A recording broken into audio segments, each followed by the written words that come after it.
School और वो बंद मंजिल इंदौर से दूर जंगल के किनारे बना सेंट मैरी पब्लिक स्कूल। दिन में बच्चों की हंसी, प्रार्थना की आवाज, घंटी की टन-टन और रात में बस सन्नाटा।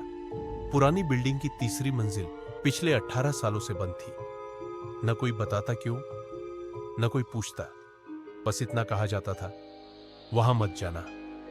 मिस अनन्या, जो कभी इसी स्कूल की छात्रा थी, मिस अनन्या इस स्कूल की सिर्फ टीचर नहीं थी, वो कभी यही पढ़ी एक अनाथ बच्ची थी। छोटी उम्र में माता पिता खो दिए थे। यही स्कूल उनका घर बना, यही गलियारे उनका बचपन।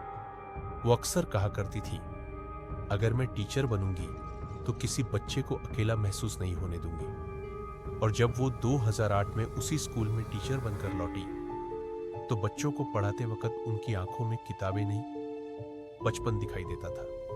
वो सख्त थी क्योंकि वो डर से नहीं, दर्द से बनी थी। हर बच्चे को समय पर बुलाती, हर बच्चे का नाम याद रखती और रोज ठीक 10:15 पर अटेंडेंस लेती, क्योंकि उनके लिए कोई बच्चा कम नहीं था।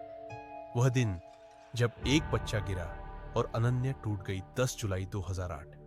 भारी बारिश, तीसरी मंजिल फिसलन भरी। क्लास के दौरान एक बच्चा, रोहन, रोता हुआ बाहर भागा। अनन्या उसके पीछे दौड़ी। रोहन, रुक जाओ बेटा।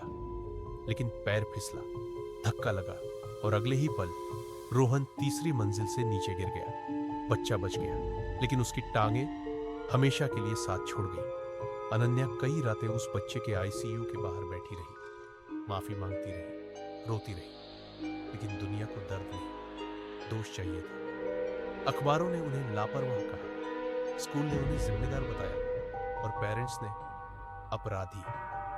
आखिरी रात एक अधूरी प्रार्थना नौकरी गई, इज्जत गई और सबसे बड़ा डर, अब मैं बच्चों की रक्षा नहीं कर पाऊंगी। उस रात वो बारिश में स्कूल लौटी।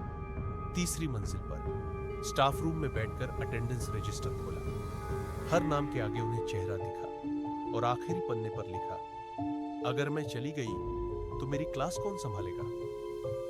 कहा जाता है उस रात उन्होंने छलांग नहीं लगाई, उन्होंने बस छोड़ दिया। अगली सुबह उनकी लाश नीचे मिली और तीसरी मंजिल बंद कर दी गई। लेकिन अनन्या गई नहीं, क्योंकि कुछ लोग मरकर भी नौकरी नहीं छोड़ते और कुछ माएं मरकर भी बच्चों को नहीं छोड़ते।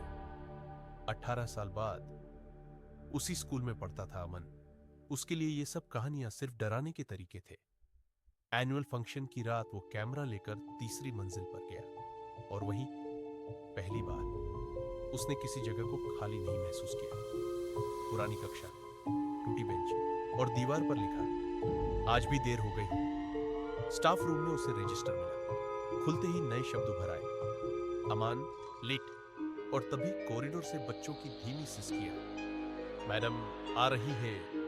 शीशे में अमन ने देखा, कई बच्चे गीली यूनिफॉर्म में सिर झुकाए खड़े थे और उनके सामने मिस अनन्या, आंखों में आंसू और आवाज में शिकायत, मैंने किसी को छोड़ा नहीं था तो तुम मुझे क्यों छोड़ गए। अमन सुबह वॉशरूम में मिला, जिंदा, लेकिन उसकी कलाई पर लाल स्याही में लिखा था प्रेजेंट और उसकी आवाज कभी लौट कर नहीं आई। वो बोलता तो था, लेकिन उसकी आवाज में हमेशा बच्चों की फुसफुसाहट रहती थी। 3 महीने बाद एक नया छात्र खो गया। उसका बैग मिला, किताबें मिली, लेकिन अटेंडेंस रजिस्टर में उसका नाम रोज प्रेजेंट था और क्लास तीसरी मंजिल।